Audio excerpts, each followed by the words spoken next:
Hello everyone, welcome back to my channel the pharma galaxy. आज हम लोग शुरू करने वाले हैं बायोकेमिस्ट्री का दूसरा topic, protein and amino acid. इसमें हम लोग पढ़ेंगे प्रोटीन के बारे में, प्रोटीन क्या होती है, उसका क्लासिफिकेशन क्या होता है, उसका फंक्शन क्या होता है हमारी बॉडी में, उसका बायोलॉजिकल इंपॉर्टेंस क्या है, ठीक है, और अमीनो एसिड का स्ट्रक्चर क्या है, क्लासिफिकेशन क्या है, ये सब इस चैप्टर में हम लोग कवर करने वाले हैं, ठीक है। तो इस वीडियो को एंड तक ज़रूर देखिएगा। वीडियो अच्छा लगे तो लाइक और शेयर ज़रूर करिए, और अगर आप चैनल पे नए आए हैं तो फटाफट से चैनल को सब्सक्राइब कर लीजिए। तो चलिए हम आज का वीडियो शुरू करते हैं। सबसे पहले हम लोग जानेंगे जो प्रोटीन शब्द है उसका निर्माण कैसे हुआ, ठीक है। तो प्रोटीन शब्द का निर्माण ग्रीक शब्द से निकाला गया है, प्रोटियोज से, ठीक है। प्रोटियोज से क्या बना है? प्रोटीन बना है। प्रोटियोज का क्या मतलब होता है? इसका मतलब होता है प्राइमरी या फिर फर्स्ट या फिर फोरमोस्ट, मतलब कि जो चीज़ सबसे पहले आती हो, प्रथम, ठीक है। क्योंकि अगर हम अपने बॉडी के अंदर बात करें तो हमारे बॉडी के अंदर जितने भी बायोलॉजिकल केमिकल हैं, ठीक है, उसमें इम्पोर्टेंस की बात करें तो सबसे पहले किसका नंबर आता है? प्रोटीन का आता है, ठीक है। क्योंकि हमारी बॉडी जो मेंटेन है, जो ग्रोथ कर रही है, वो किसकी वजह से कर रही है? प्रोटीन की वजह से कर रही है, ठीक है। तो it occupy the foremost position among biological chemical. हमारे बॉडी में जितने भी बायोलॉजिकल केमिकल प्रेजेंट है उसमें सबसे फॉरमोस्ट पोजीशन किसका है? मतलब सबसे पहला पोजीशन किसका है? प्रोटीन का है। सबसे इंपॉर्टेंट है हमारी बॉडी के लिए ना। It is the major component of living system, ठीक है। अब अगर हम बात करें इसके डेफिनेशन के बारे में, तो protein are the bio macro molecules of high molecular weight formed from the unit of amino acid which are chemically linked through peptide bond, ठीक है। इससे पहले वाले चैप्टर में मैंने पढ़ाया था बायोमॉलिक्यूल्स, ठीक है। तो बायोमॉलिक्यूल्स में मैंने क्या बताया था कि प्रोटीन क्या है? बायोमॉलिक्यूल्स है, जिसमें बायोमॉलिक्यूल में दो पार्ट आते हैं, जिसमें क्या होता है? एक मैक्रो होता है और एक माइक्रो होता है। मैक्रोमॉलिक्यूल्स और माइक्रोमॉलिक्यूल्स। तो मैक्रोमॉलिक्यूल्स में क्या होता था? प्रोटीन, ठीक है। मैक्रोमॉलिक्यूल का क्या एग्जांपल था? प्रोटीन। और लिपिड और आगे भी जो कार्बोहाइड्रेट थे, ठीक है, वो मैक्रोमॉलिक्यूल में आते थे। और माइक्रो में क्या आते थे कि जो यूनिट से ये प्रोटीन बना है वो माइक्रो में आता था, मतलब अमीनो एसिड। देखिए इस एग्जांपल में, देखिए समझ में आ रहा होगा कि protein are the bio macro molecule, ठीक है। बायो मॉलिक्यूल में ये क्या है? मैक्रो मॉलिक्यूल है, जिसका मॉलिक्यूलर वेट ज्यादा है और किससे बनकर मिला है? Units of amino acid. Amino acid से मिलकर ये बना है प्रोटीन, ठीक है। अमीनो एसिड से मिलकर क्या बनता है? प्रोटीन बनता है। और जैसे देखिए स्ट्रक्चर के थ्रू मान लीजिए क्या है? अमीनो एसिड, छोटे छोटे अमीनो एसिड है ना, अमीनो एसिड ये आपस में जोड़ के क्या बनाते हैं? प्रोटीन बना लेते हैं, ठीक है। ये आपस में जोड़ने के बाद ये क्या बन गया? हमारा प्रोटीन बन गया। एग्जाम्पल के थ्रू समझिए, प्रोटीन बन गया। अब जिस बॉन्ड के थ्रू ये जुड़ते हैं, ये अमीनो एसिड जो है, ये अमीनो एसिड हो गए, हाँ, और ये क्या हो गया? पूरा हमारा प्रोटीन हो गया। जिस बॉन्ड के थ्रू ये अमीनो एसिड आपस में जुड़ते हैं उसको हम क्या बोलते हैं? Peptide bond. देखिए यहाँ पे लिखा हुआ है protein are the bio macro molecule, ठीक है। और इस अगर जाहिर सी बात है अगर ये बड़ा होता है तो इसका मॉलिक्यूलर वेट भी ज्यादा होगा। Formed from the unit of amino acid, ठीक है। अमीनो एसिड से मिलकर क्या बन रहा है? प्रोटीन बन रहा है। Which are chemically linked through the peptide bond, ठीक है। ये क्या किससे केमिकली लिंक है? पेप्टाइड बॉन्ड से मिलकर बना है, ठीक है। आई होप आप सबको समझ में आ रहा होगा। तो देखिए फ्रेंड्स, अगर हम प्रोटीन पढ़ेंगे तो प्रोटीन को अच्छे से समझने के लिए हमें अमीनो एसिड को पहले पढ़ना पड़ेगा। हमें ये समझना पड़ेगा कि अमीनो एसिड क्या होता है, इसका स्ट्रक्चर क्या होता है और इसका फंक्शन क्या होता है, इसका क्लासिफिकेशन, ये सारी चीज़ें हमको पहले जाननी पड़ेंगी, तब हमें प्रोटीन और अच्छे से समझ में आएगा। तो चलिए हम पहले पढ़ते हैं अमीनो एसिड के बारे में। अमीनो एसिड, ठीक है।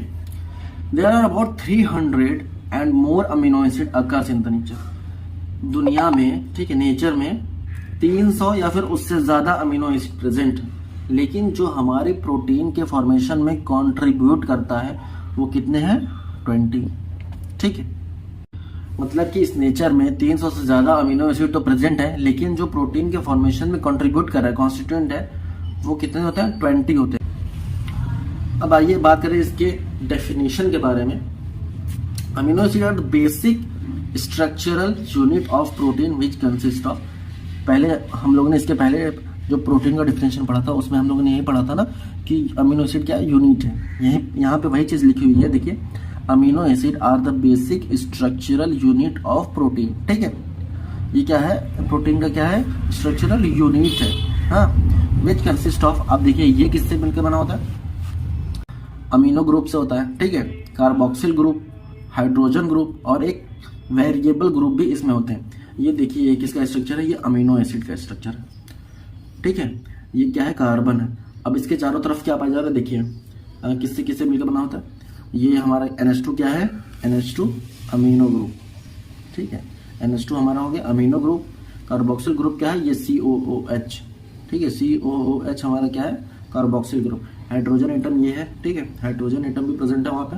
और वेरिएबल मतलब ये जो R है, ठीक है, ये वेरिएबल ग्रुप है, मतलब यहाँ पे ग्रुप्स बदलते रहते हैं। यहीं से जो भी चेंजेस होंगे, ये क्या अमीनो एसिड का बेसिक स्ट्रक्चर है।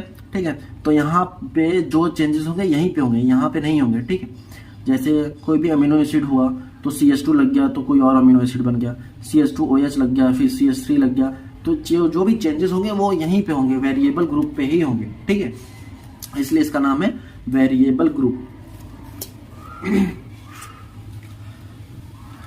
अब देखिए कि इस कार्बन के ऊपर क्या लिखा है, अल्फा लिखा हुआ है। अल्फा कार्बन हम उसे कहते हैं जो हमारे फंक्शनल ग्रुप से अटैच होता है। The first atom that attach to a functional group is called alpha carbon. वो कार्बन जो फंक्शनल ग्रुप से अटैच होता है उसे हम क्या कहते हैं, अल्फा कार्बन।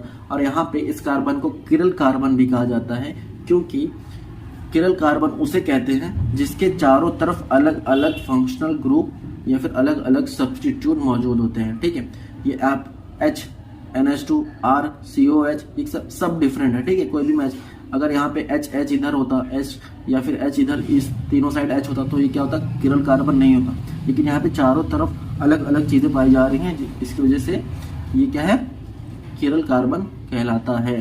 ठीक है, और एक और चीज होती है अमीनो एसिड में कि फिजियोलॉजिकल पीएच पे, एक फिजियोलॉजिकल पीएच पे 7.2 पीएच पे मान लीजिए। ठीक है, 7.2 पीएच पे ये जो है वो ज्यूटर आयन का फॉर्मेशन कर लेता है। कैसे करता है, यहाँ का H जब मतलब कि pH 7.2 होता है तो यहाँ का H चला जाता है, यहाँ पे इधर चला जाता है, अमीनो ग्रुप के पास चला जाता है।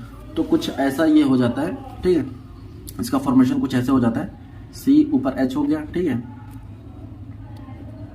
यहाँ पे COO माइनस, क्योंकि H इसका H जो है वो यहाँ पे आ गया। ठीक है, यहाँ पे R वेरिएबल ग्रुप था ही, और यहाँ पे क्या होगा, NH2 था, एक H और आ गया तो क्या हो जाएगा, NH3, और ऊपर क्या हो जाएगा, प्लस हो जाएगा। तो एक ही कंपाउंड पे प्लस और माइनस आयन जब प्रेजेंट होते हैं तो उसका नेट चार्ज क्या हो जाता है, 0 हो जाता है। ठीक है, तो एक ही कंपाउंड पे जब प्लस और माइनस चार्ज दोनों प्रेजेंट होते हैं उसको हम क्या कहते हैं, ज्विटर आयन बोलते हैं। ठीक है, और ऐसा pH 7.2 जो है, ऐसा pH जिसपे मतलब कि नेट चार्ज 0 हो जाए उसको हम क्या कहेंगे, iso electric point. Iso electric point, iso electric point ऐसा पॉइंट है जिसपे कंपाउंड का जो नेट चार्ज है वो 0 हो जाए और उसमें जो मतलब कि पॉजिटिव और नेगेटिव चार्ज दोनों फॉर्मेशन हो जाए। आई होप आप सबको समझ में आ रहा होगा। ठीक है, अब बात करेंगे इसके क्लासिफिकेशन के बारे में। ठीक है, हमने अमीनो एसिड का स्ट्रक्चर पढ़ लिया। ठीक है, अब बात करेंगे इसके क्लासिफिकेशन के बारे में। इसका 2 तरीके से क्लासिफिकेशन हो सकता है। सिलेबस में आपके 2 ही तरीके क्लासिफिकेशन है, वैसे हैं तो बहुत, लेकिन सिलेबस में आपको पढ़ना सिर्फ 2 तरीके क्लासिफिकेशन है। ठीक है, पहला क्लासिफिकेशन कौन सा है, न्यूट्रिशनल क्लासिफिकेशन, और दूसरा on the basis of chemical nature. ठीक है, तो सबसे पहले हम लोग पढ़ेंगे न्यूट्रिशनल रिक्वायरमेंट पे क्लासिफिकेशन किसका, अमीनो एसिड का। ठीक है, तो इसमें ये तीन पार्ट में डिवाइड हो जाता है न्यूट्रिशनल रिक्वायरमेंट में। असेंशियल अमीनो एसिड में, ठीक है, दूसरा है सेमी एसेंशियल अमीनो एसिड, और तीसरा है नॉन एसेंशियल अमीनो एसिड। सबसे पहले हम जान लेते हैं ये होते क्या है। तो essential amino acid which are not synthesized in the body and must be provided in the diet to meet an animal metabolic needs। ठीक है, ये अमीनो एसिड ऐसे अमीनो एसिड होते हैं जो हमारी बॉडी में नहीं बनते। ठीक है, हमारी बॉडी में इसका सिंथेसिस नहीं हो पाता, और ये जो हमारी बॉडी है उसको इसका रिक्वायरमेंट तो है ही। ठीक है, तो इसके रिक्वायरमेंट को पूरा करने के लिए हमको इसे डाइट में लेना पड़ता है, मतलब हमको खाने में इसको लेना पड़ता है अमीनो एसिड को। इसेंशियल अमीनो एसिड, नाम से ही आप समझिए, इसेंशियल अमीनो एसिड मतलब कि जो हमें लेना पड़े बाहर से, ठीक है, उसे हम क्या कहेंगे, इसेंशियल अमीनो एसिड। क्यों हमें लेना पड़ रहा है? क्योंकि वो चीज़ हमारे बॉडी में नहीं पड़ रही है और मेटाबॉलिज्म के लिए हमें उसकी नीड है, ठीक है। तो जब हमको उसकी नीड है और हमारी बॉडी में बन भी नहीं रही है तो हमें उसे कैसे पूरा करना पड़ेगा? हमें उसको डाइट में लेना पड़ेगा, हमें उसको बॉडी के अंदर इनटेक करना पड़ेगा, ठीक है। वो हो गया इसेंशियल अमीनो एसिड। अब semi essential amino acid, these are those amino acid which are synthesized in the body but not in the sufficient amount to fulfill the needs। ये ऐसे अमीनो एसिड होते हैं कि हमारे बॉडी में बनते तो हैं, ठीक है, लेकिन हमारे रिक्वायरमेंट को ये पूरा नहीं कर पाते, ठीक है। हमको रिक्वायरमेंट है 500 ग्राम की, एक एग्जांपल ले लीजिए, हमको रिक्वायरमेंट है 500 ग्राम की, तो ये भाई साहब बना रहे हैं 200 ग्राम। तो हमको क्या करना पड़ेगा कि कुछ अंदर तो हमारा बन जा रहा है लेकिन हमें कुछ बाहर से भी इनटेक करना पड़ेगा, ठीक है। तो ऐसे अमीनो एसिड जो हमारे बॉडी में बनते होंगे, बनते तो हैं लेकिन उतने अमाउंट में नहीं बनते कि हमारी रिक्वायरमेंट पूरी हो जाए, तो इसलिए हमको उसको डाइट में लेना पड़ता है, ठीक है। उसे हम क्या कहते हैं? Semi essential amino acid. अब क्या आ रहा है? नॉन इसेंशियल अमीनो एसिड, ठीक है। These amino acids are need not to be provided in diet because they can be biosynthesized in adequate amount within organism। मतलब इसका यही है कि इसे हमें डाइट में लेने की ज़रूरत नहीं है, ठीक है। इसको हमें डाइट में लेने की ज़रूरत बिल्कुल भी नहीं है क्योंकि ये हमारी बॉडी में ऑलरेडी उतने अमाउंट में बन जा रहा है जिसकी हमको ज़रूरत है, ठीक है।